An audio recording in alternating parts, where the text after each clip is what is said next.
Why did Clara Bow, the sexy, successful and supremely self-confident star of early Hollywood, walk away from all the glitz and glamour at the height of her fame to become a rancher's wife in Nevada? Appearing in over 50 movies, Clara was the #1 box office draw and ultimate sex symbol of the movie industry. Where others acted, she came to life, lighting up the screen with her larger-than-life personality. She was the first it girl, a tough, self-assured young woman who seemed to epitomise the anything-goes freedom of the roaring 20s. Or was she? And why did she suddenly disappear from view? Welcome to Insane History. I'm Graeme Yorston, and today I'm exploring the life of one of the most exciting and flamboyant stars of early Hollywood, Clara Bow.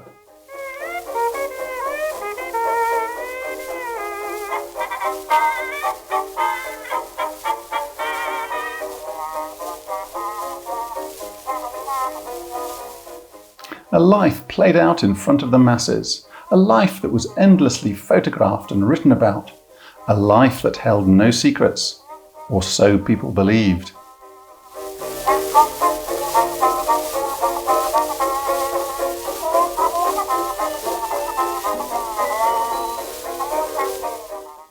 In this first part of her life story, I'll be focusing on her difficult early years and rise to fame. A true rags to riches story if ever there was one.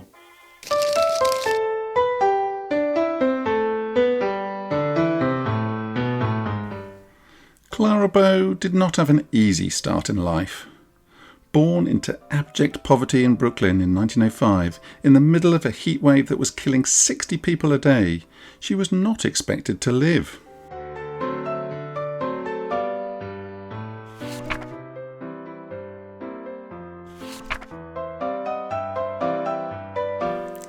Neither was her mother, Sarah. Prone to seizures, having sustained a brain injury when she fell from a second-story window at the age of 16, she'd had 2 previous premature deliveries, daughters who had lived no more than a few hours, and a doctor warned her she might not survive a third. Clara was delivered by her grandmother, who later lost her mind as a result of the constant beatings by her husband. Her father, Robert, regarded even by his friends as a loser, was nowhere to be seen. But against the odds, baby Clara survived. Her father reappeared and did his best to provide, but he was often out of work and kept going off goodness knows where for months on end, and the family were always moving from one squalid tenement to another. 14 different addresses in just a few years, none of them especially nice. When Clara was a year old, her grandmother was committed to an asylum, and her grandfather moved in. When she was 3, he died suddenly from a stroke while pushing her on a swing. Her mother told her she wished it had been her. For a while, her mother earned money by entertaining a succession of uncles, whilst Clara was locked away in a closet and told to keep quiet. She liked her uncles visiting, though, because it always meant there was food to eat afterwards. When she was 6, her mother fell down a rickety staircase and suffered another head injury. Clara's biographer, David Sten, suggests this may have been a deliberate attempt to end her cheerless existence. If so, all she succeeded in doing was making her seizures worse. They came in clusters of several in a day, but then none for weeks.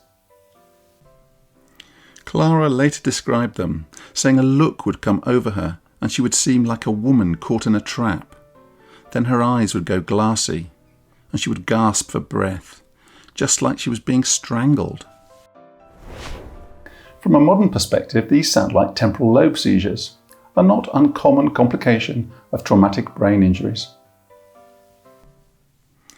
Medication in the form of phenobarbital was available at the time, although its anti-epileptic properties had not yet been recognised outside Germany, and it's doubtful if the family would have been able to afford it anyway.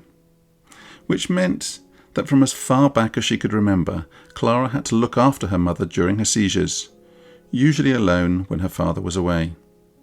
And when he did come back, he would often be angry and take it out on her.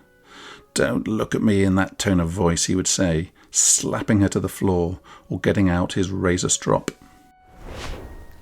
Clara rarely spoke about her childhood. When pushed, she might admit to having known hunger, and one time she said, "We just lived, and that's about all."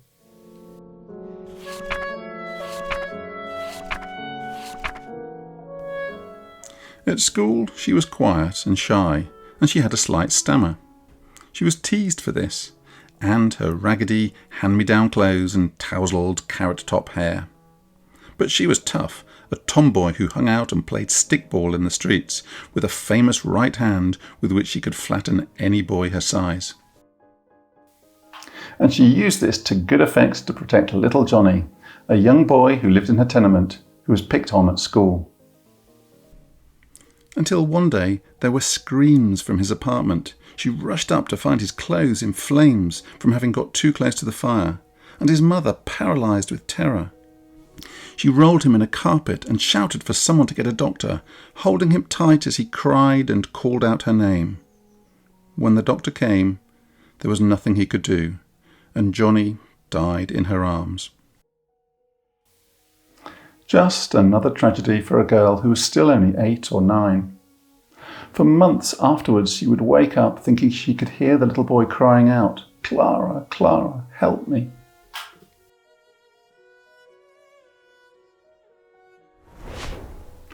Or at least that's how she told the story.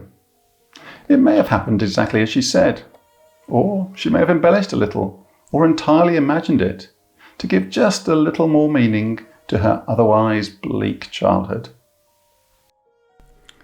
During the 1918 influenza pandemic, when deaths in the tenements were close to 5,000 a week, her father, working as a busboy at a Coney Island restaurant, was able to move the family to a bayfront apartment close by. Her mother's health improved for a while, and she took an interest in Clara's appearance for the first time, cutting her hair and making her a new dress.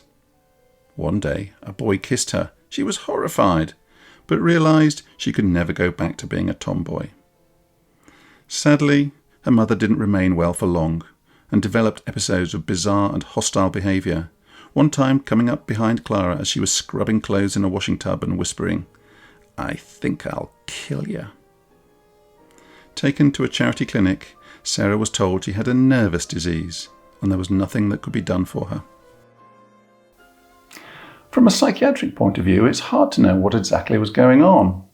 She could have been having episodes of psychosis, a not infrequent accompaniment to brain injury-related epilepsy.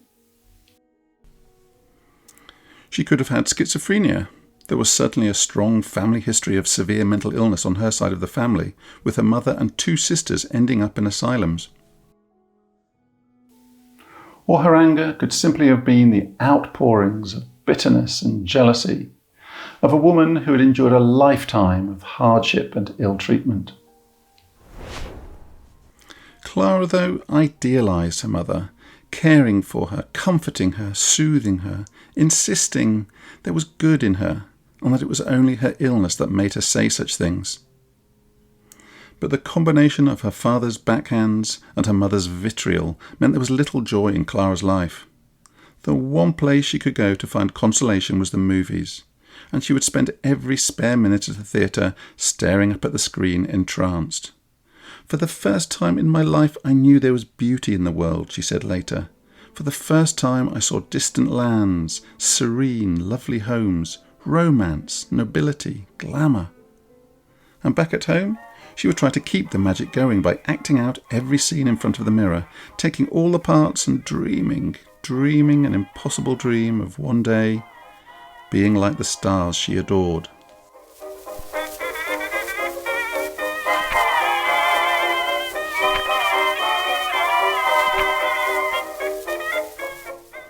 At 13, she had to leave school and get a job slicing buns at a hot dog stand, then in a dodgy doctor's office answering the phone to women who found themselves in difficulty.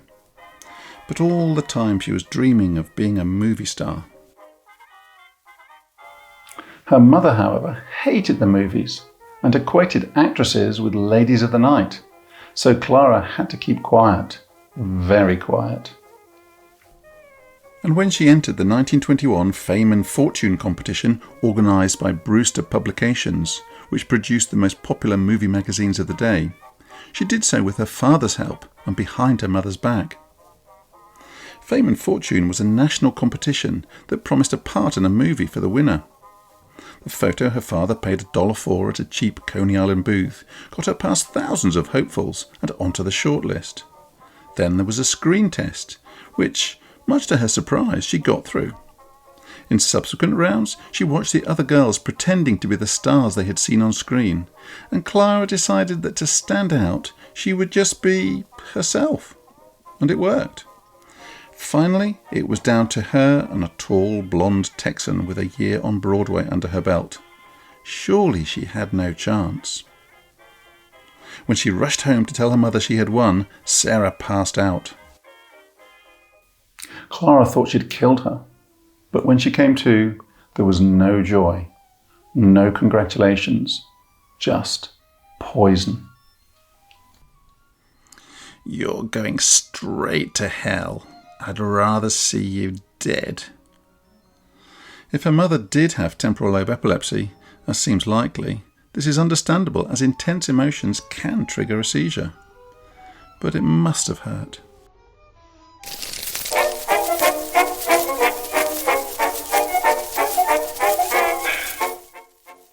Brewsters made good with their promise of a part by introducing her to director Christy Caban, who was making Beyond the Rainbow.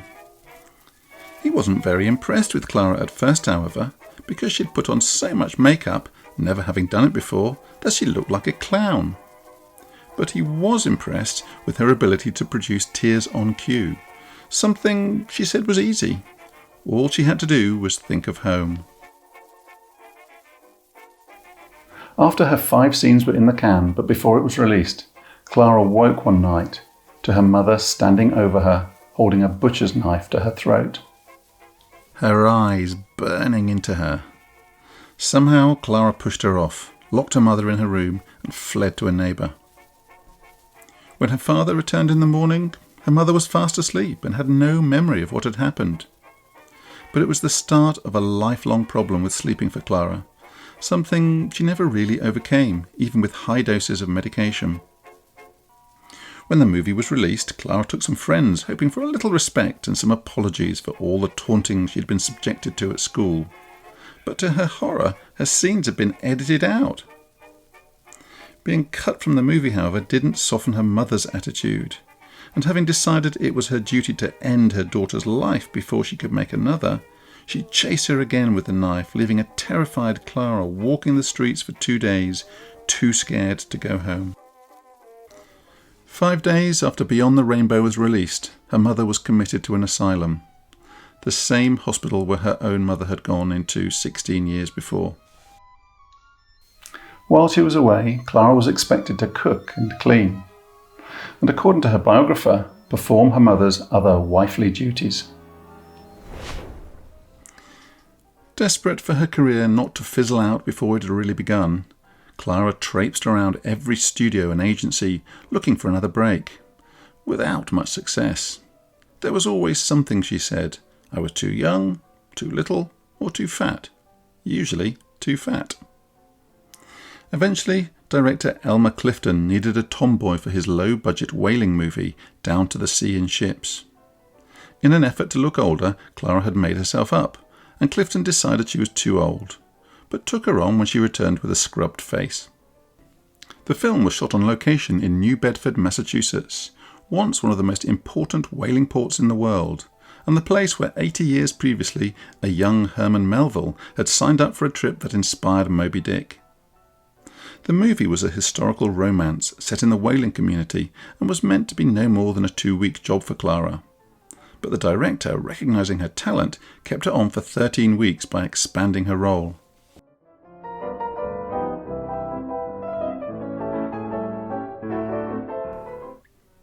Back in Brooklyn, Clara managed to get her mother out of hospital, and using her earnings and ignoring the risk to herself, she rented a room for them both. Clara then secured an uncredited role in Enemies of Women, and would go to the studio and dance on tables and be happy and flappy, all the time worried sick about her mother, who would spend days at a time lying motionless on the couch. On New Year's Eve 1922, her mother was taken back to the asylum where she died 5 days later. At her funeral, Clara shouted that all the relatives were hypocrites, as they had done nothing to try and help her when she was alive. And she was so distressed she tried to jump into the grave to be with her mother. When Down to the Sea in Ships went on general distribution, Clara was billed 10th, but according to one review, she stole the show, and there were several other enthusiastic reviews predicting a great future for her. Her next film was Grit, based on a story about juvenile crime by F. Scott Fitzgerald. Her character, Orchid McGonagall, was another tomboy role, but with more screen time. At the Astoria studio, she also met cameraman Arthur Jacobson, her first boyfriend. Director Frank Tuttle was impressed, describing her as a dynamic and erratic whirlwind, one of the most arresting personalities the screen has ever known. While shooting was going on, a visitor from California watched the young actress, a producer from a new independent studio, Preferred Pictures. He offered the girl a 3-month trial contract in Hollywood, first-class train fare paid, and $50 a week. She parted from her father at Grand Central Station without a word being said.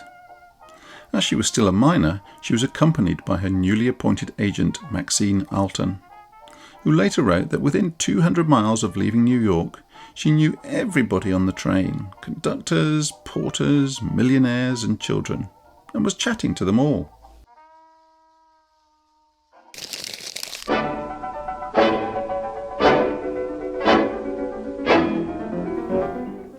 After another 2,000 miles, the 17-year-old stepped off the train with creased clothes and bedraggled hair, and her agent whisked her out of a back entrance just in case there were reporters waiting to greet the new signing. Within an hour of arriving, she was doing screen tests at the Preferred Pictures studio, and within a week, its amazed head, B.P. Schulberg, had included her as second lead in Maytime, an adaptation of a popular Sigmund Romberg operetta.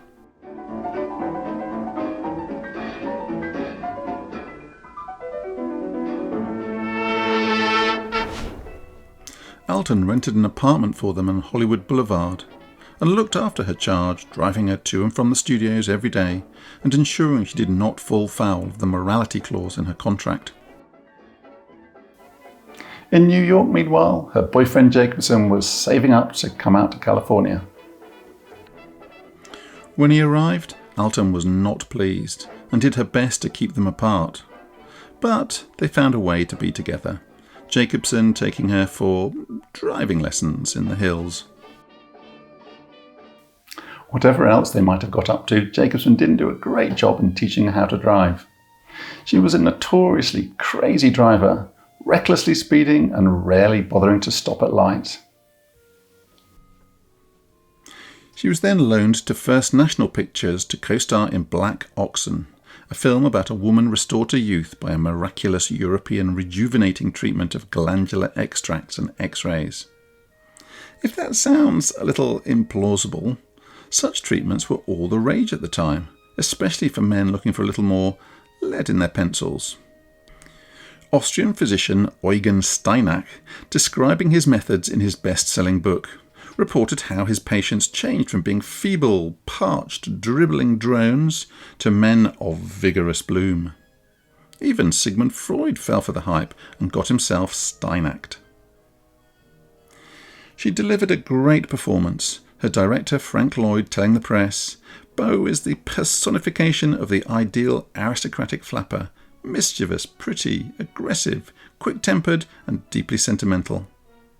Schulberg quadrupled her salary to $200 a week, and she and Alton were able to move into a rented bungalow. Next up was Painted People, with Clara still cast as a second fiddle to Colleen Moore, who, not wanting to be upstaged, insisted Clara should not have any close-ups. It was unfair, but there was nothing that Clara could do. Or was there? Sneaking out by herself one evening, she found a doctor and insisted on having a sinus operation there and then. So that the following day, when she arrived swathed in bandages, she had to be released from the movie, which was then delayed and went over budget, for absolutely, unquestionably no fault of her own.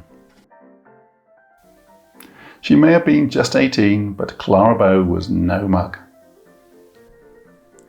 And if you've seen Damien Chazelle's Babylon and think this sounds familiar, you'd be right. Margot Robbie's Nellie Leroy character is loosely based on Clara Bow, and some of her scenes are straight out of Clara's playbook. No more secondary roles for Clara.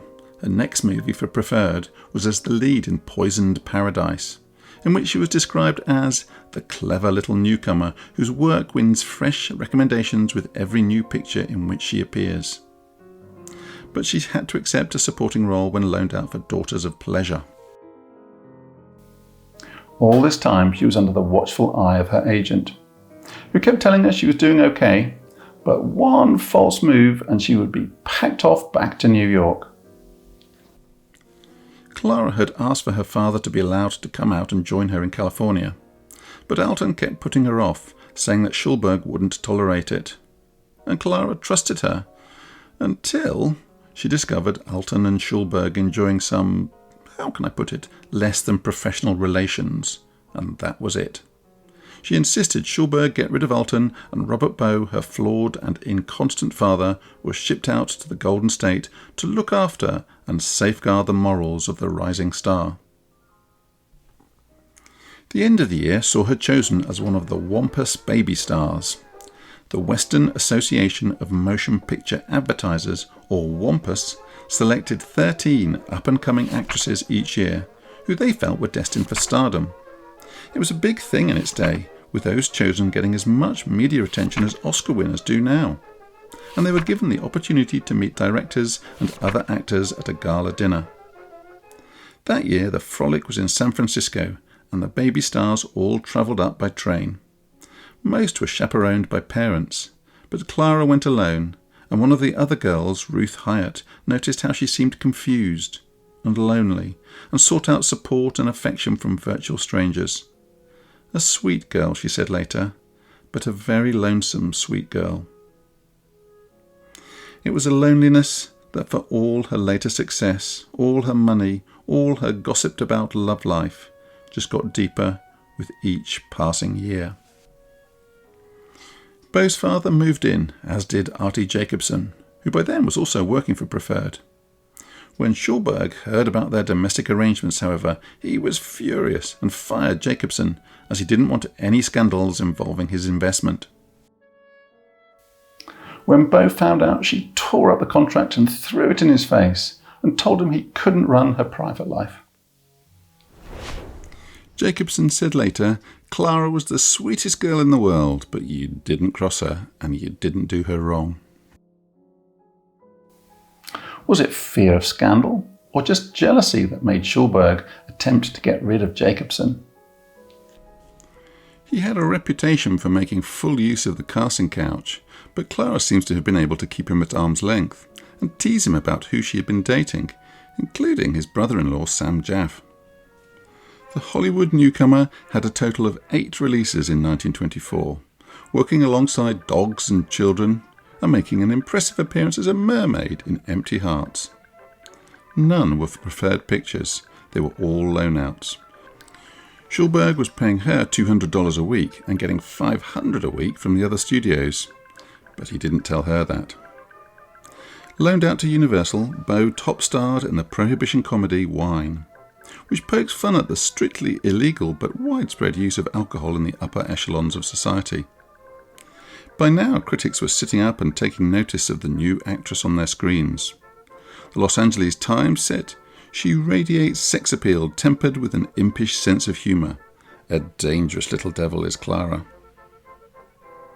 Looking back later, Clara recalled, "All this time I was running wild, I guess, in the sense of trying to have a good time.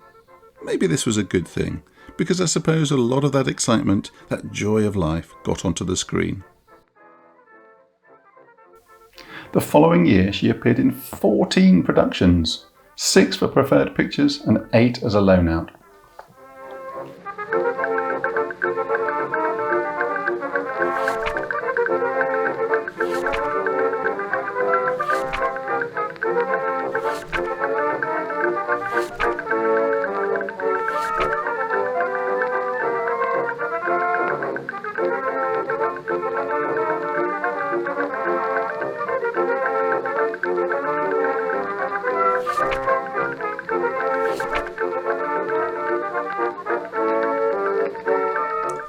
Motion Picture Classic magazine, featuring her on the cover, wrote in June that Clara Bow shows alarming symptoms of becoming the sensation of the year. And her costume, in My Lady of Whims, certainly made people sit up and look. But there was no let-up. Schulberg worked his asset hard. "I worked on 2 or even 3 pictures at once," she said. "I played all sorts of parts in all sorts of pictures. It was very hard at the time, and I used to be worn out and cry myself to sleep from sheer fatigue after 18 hours a day on different sets." But despite making huge profits from loaning her out, Preferred Pictures was in a financial mess, and Schulberg was forced to file for bankruptcy, owing almost $1 million, around $15 million in today's terms. Her final film for Preferred was The Plastic Age, and her biggest hit so far. She plays a college girl who distracts her straight-laced athletic star freshman with the pleasures of illicit drinking, dancing at illegal roadhouses, and herself. "The picture is the biggest sensation we ever had in our theatre," said one manager. And while shooting the movie, she met Mexican bullfighter turned actor Gilbert Roland, and they became lovers, much to her father's annoyance, whose bigotry wouldn't allow him to accept a Mexican being with his daughter. And although they never married, Roland was one of the few people from her youth that she allowed to visit in her final reclusive years.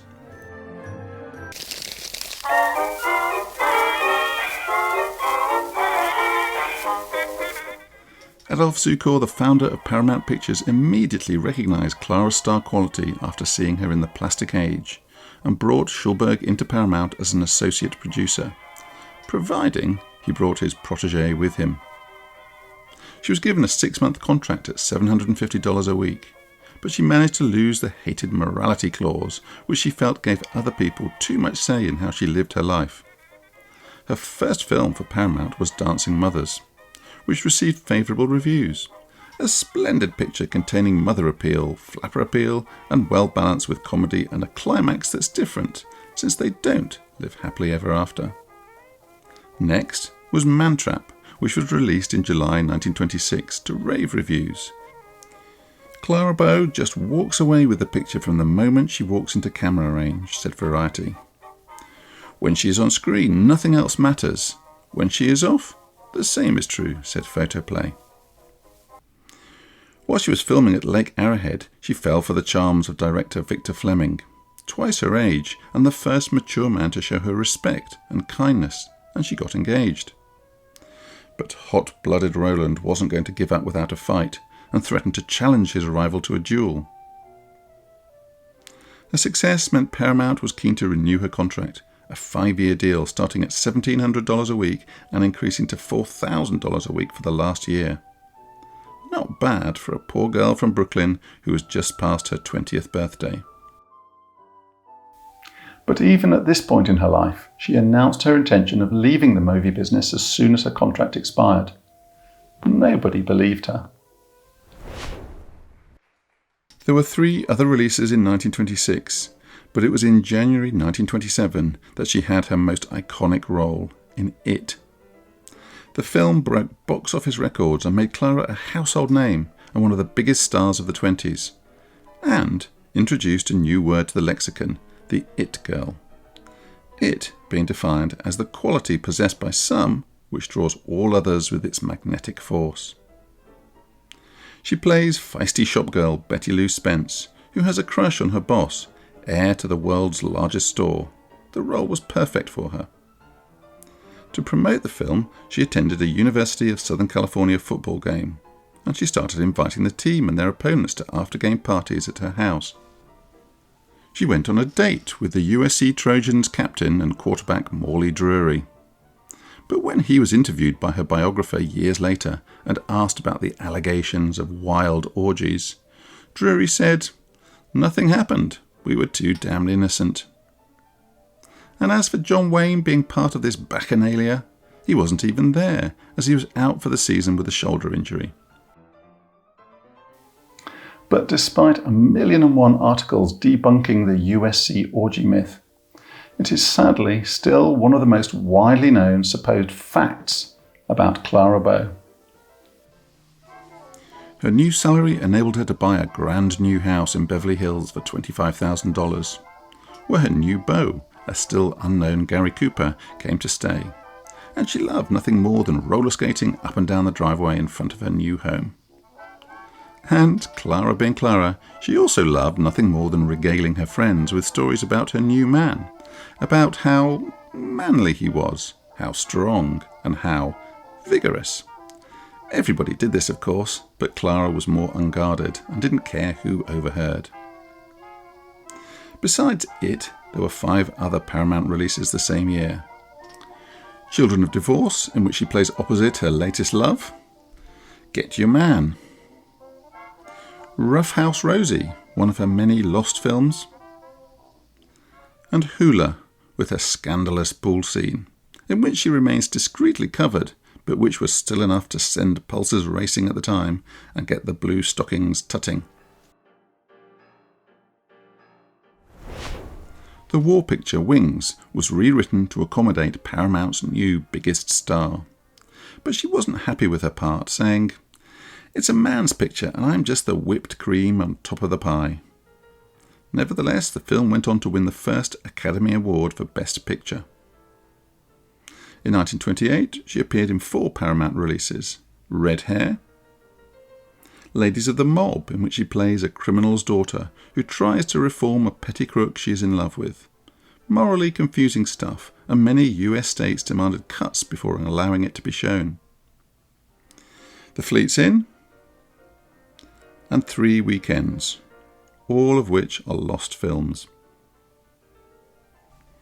1928 saw her named first box office draw.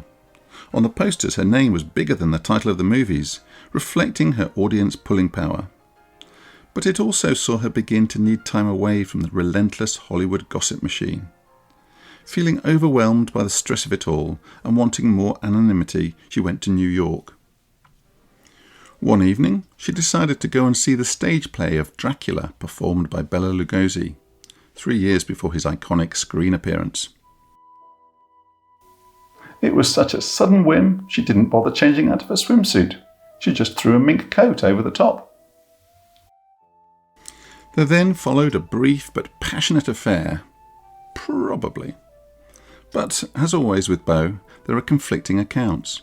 What is known is that Lugosi commissioned a revealing painting that hung on his wall for the rest of his life. He always claimed it was Clara, but Clara never posed for the artist, Geza Kende, and, well, it doesn't look anything like her. Adela Rogers St. John's, a journalist and screenwriter who worked on a number of pictures with Bow, wrote about her attitude to life at this time. There seems to be no pattern, no purpose to her life. She swings from one emotion to another, but she gains nothing, stores up nothing for the future. She lives entirely in the present, not even for today, but in the moment. Clara is the total nonconformist. What she wants, she gets, if she can. What she desires to do, she does. She has a big heart, a remarkable brain, and the most utter contempt for the world in general. Time doesn't exist for her, except that she thinks it will stop tomorrow. She has real courage, because she lives boldly. Who are we, after all, to say she is wrong? But Bow's apparently bohemian lifestyle and her dreadful manners when forced to attend Hollywood high society events were a constant source of gossip and sneering behind her back. Bow fumed. They yell at me to be dignified, but what are the dignified people like? The people who are held up as examples for me. They are snobs, frightful snobs. I'm a curiosity in Hollywood. I'm a big freak because I'm myself. The snooty elite may have looked down their noses, but the public loved her, and so did the movie moguls who were rubbing their hands in glee as the profits rolled in. Clara Bow, the poor girl from Brooklyn, once teased for her stammer and tousled hair, was now getting 30,000 fan letters a month, telling her she was fantastic. Her face was everywhere, advertising everything from soap powder to hats, and not just in America. And yes, she enjoyed it. Who wouldn't? But she still decided to walk away just 2 years later. I'll end part 1 here with Clara on top of the world. Join me again soon for the second half of her life story to hear about her blowing of the valves in her first talkies. Courage, me gals. Now all together. 1, 2, 3.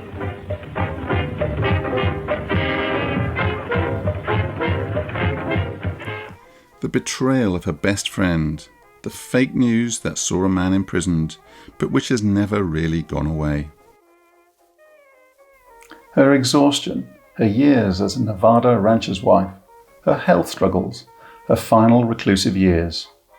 It's a sad story. See you again soon.